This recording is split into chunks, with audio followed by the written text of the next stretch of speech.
Praise the lord పిల్లలు, ఎలా ఉన్నారు? అందరూ బాగున్నారా? మన కష్టంలో మనతో ఉండేది కేవలం దేవుడు మాత్రమే. ఎలాంటి పరిస్థితులైనా దేవుడు ఖచ్చితంగా మనతో ఉండి మన జీవితంలో విజయాన్ని మనకు అనుగ్రహించే దేవుడు. అది ఎప్పుడు సాధ్యమవుతుందో తెలుసా?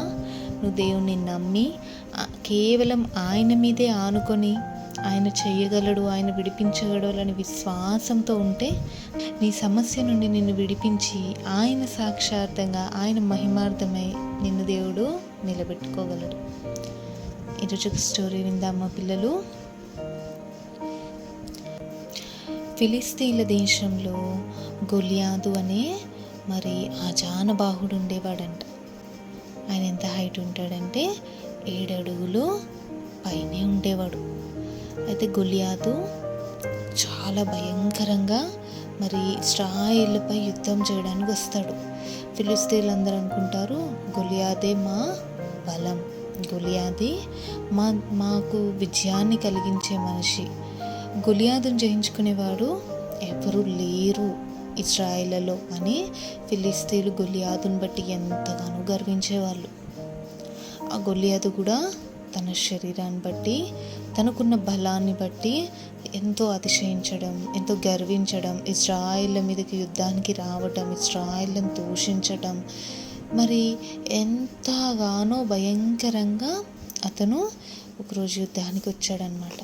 సో ఇశ్రాయేల్ అందరూ మరి గొలియాదును చూసి భయపడ్డారు. అయ్యో, మేము ఈయనను జయించుకోగలమా, ఈయనతో యుద్ధం చేయగలమా, మరి మేము సాధించగలమా ఈ యుద్ధంలో అని చెప్పి ఇశ్రాయేల్ అందరూ భయపడి మరి ఎవరూ యుద్ధానికి ముందుకు వెళ్ళలేక అందరూ అలా మరి చూస్తూ ఉన్నారనమాట. చూస్తూ ఉంటే గొలియాదు ఇంకా ఎక్కువ గర్విస్తున్నాడు, ఇంకా ఎక్కువ అతిశయిస్తున్నాడు. రండి, ఎవ్వరు లేరా నాతో ఫైట్ చేయడానికి, మరి నాతో మరి ధీటుగా యుద్ధానికి ఎవ్వరు లేరా అని చెప్పి అన్నప్పుడు అక్కడ ఏ మనుషుడు ముందడుగు వేయలేకపోతున్నాడు అనమాట. అప్పుడు అందరూ ఫిలిస్తీన్లందరూ గొలియాదుని బట్టి నవ్వుకుంటా ఉన్నారు. అయితే సౌలు రాజు మరి ఏం చేయాలి అని చెప్పి ఆలోచిస్తుండగా అక్కడికి మరి చిన్న పని మీద మరి ఆ యుద్ధం జరిగే ప్లేస్కి వెళ్ళిన దావీదుకి మరి గొలియాదు అనే మాటలు వినపడ్డాయి.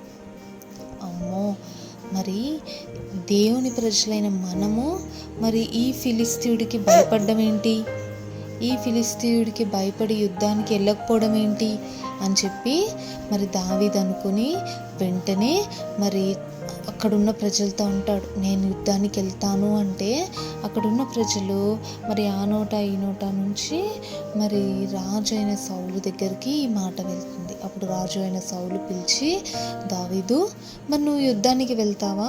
నీకు యుద్ధం చేయడం వచ్చా? నువ్వు చూడ్డానికి చాలా చిన్నగా ఉన్నావు కదా, నువ్వు చూడ్డానికి మరి గొలియాదు బలవంతుడివి కాదు కదా, మరి నువ్వు యుద్ధం చేయగలవా ఇశ్రాయేల్ తరపున అని అడిగినప్పుడు దావీదు ఏమంటాడో తెలుసా? మరి నేను అడవిలో నా గొర్రెలని కాయుచుండగా మరి సింహం వచ్చింది, అలాగే ఏలుగుబంటి కూడా వచ్చింది. వాటి నుంచి నా గొర్రె పిల్లల్ని నేను కాపాడుకోలేదా? వాటితో నేను యుద్ధం చేయలేదా? యుద్ధము యెహోవాదే అని దావీదు ఏం చెప్తాడు తెలుసా? ధైర్యంగా, నాకు ఏ ఆయుధాలు వద్దు, నాకు ఏ డాలు వద్దు, ఏ కత్తి వద్దు, నేను గొలియాదును జయించగలను. ఎలా? యుద్ధం యెహోవాదే అని తన నోటితో పలుకుతాడనమాట. అతని ధైర్యాన్ని చూసి మరి సౌలు మరి సరే నువ్వు వెళ్ళి యుద్ధంలో జయించుకొని రా అని చెప్పినప్పుడు మరి దావీదు వెళ్తాడు. అయితే దావీదు ఒట్టి చేతులతో వెళ్తున్నాడు కదా, ఏ ఆయుధాలు లేకుండా. అప్పుడు ఏం చేస్తాడు తెలుసా? 5 రాళ్ళు ఏరుకుంటాడు. 5 రాళ్ళు ఏరుకొని మరి గొలియాదుతో మరి ఫైటింగ్ చేయడానికి వెళ్తాడనమాట. వెళ్తే అక్కడ గొలియాదు దావీదుని చూసి, నువ్వేమన్నా నన్ను కుక్కను అనుకుంటున్నావా? నేను ఎంత పెద్ద మనిషిని, ఎంత బలమైన మనిషిని, ఇంత పెద్ద మనిషితో యుద్ధం చేయడానికి నువ్వు చిన్నగా ఉన్నావు, నీ దగ్గర ఏం ఆయుధాలు లేవు, మరి నువ్వు నన్ను ఎలా అనుకుంటున్నావు నాతో యుద్ధం చేయడానికి రావడానికి, ఎంత ధైర్యం నీకు అని చెప్పి మరి దావీదుని హేళనగా మాట్లాడతాడు. దావీదుని దూషిస్తూ ఉంటాడు. అయితే దావీదు ఏం చేస్తాడో తెలుసా?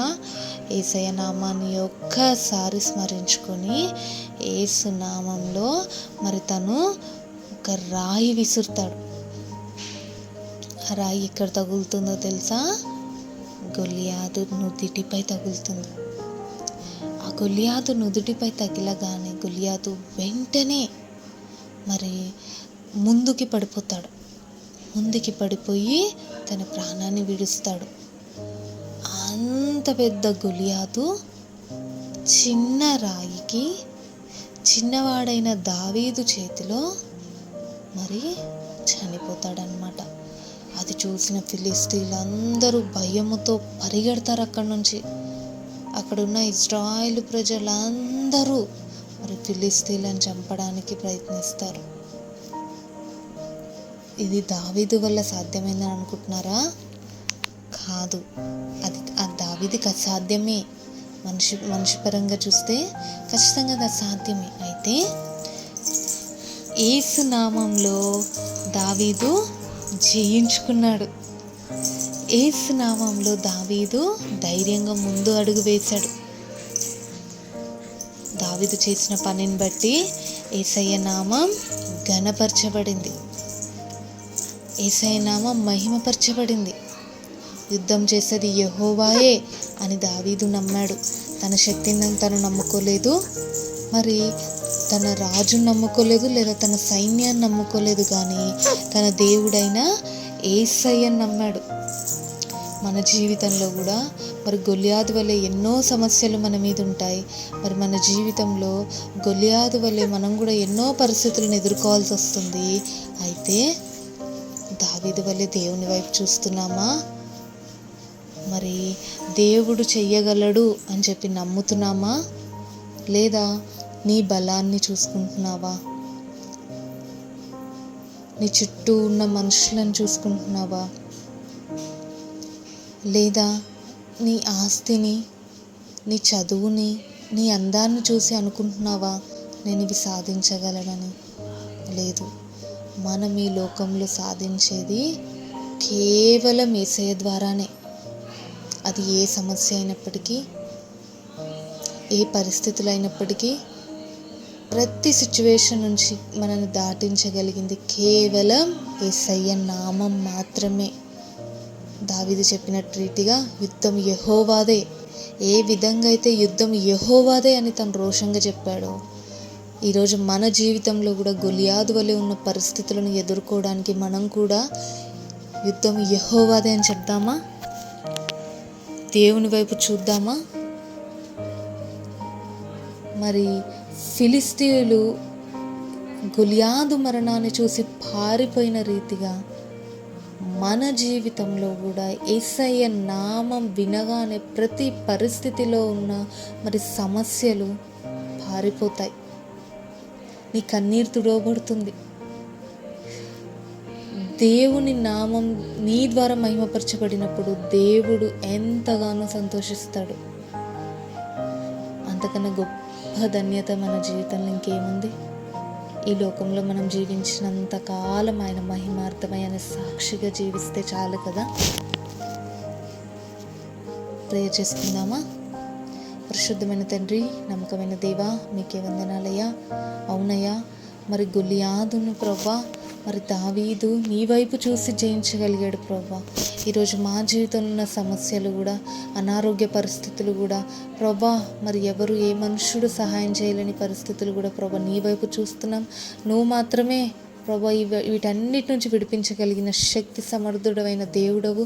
కేవలం దేవ మా ద్వారా మీరు మాత్రమే మహిమపరచబడండి. మీరు మాత్రమే మమ్మల్ని మీ సాక్షార్థంగా నిలబెట్టుకోమని బ్రతిమలాడుకుంటూ ఈ నా ప్రార్థన యేసుక్రీస్తు నామంలో ప్రార్థించడు వేడుకుంటున్నాం తండ్రి. ఆమేన్. ప్రైజ్ ది లార్డ్ పిల్లలు.